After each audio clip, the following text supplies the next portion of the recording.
મિત્રો, આપ જોઈ રહ્યા છો સબર આવાજ ન્યૂઝ. હવે જોઈએ અગત્યના સમાચાર.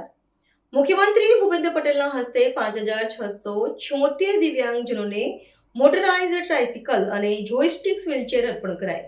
ગુજરાતના મુખ્યમંત્રી ભૂપેન્દ્રભાઈ પટેલના વરદ હસ્તે દિવ્યાંગજનોને રાજ્ય સરકારની મોટરાઇઝ્ડ ટ્રાઇસિકલ તથા જોયસ્ટિક વ્હીલચેર આપવાની યોજના અંતર્ગત રાજ્યના 34 જિલ્લાઓના 4000 દિવ્યાંગજનોને પ્રથમ વખત મોટરાઇઝ્ડ ટ્રાઇસિકલ તથા 1676 દિવ્યાંગજનોને જોયસ્ટિક વ્હીલચેર એમ 5676 લાભાર્થીઓને ₹36.7 કરોડના સાધન સહાયનું ગાંધીનગર ખાતે સામાજિક ન્યાય અને અધિકારિતા મંત્રી ડોક્ટર પ્રદ્યુમનભાઈ વાજા, રાજ્યમંત્રી શ્રીમતી મનીષાબેન વકીલ તથા અન્ય મહાનુભાવોની ઉપસ્થિતિમાં વિતરણ કરવામાં આવ્યું હતું.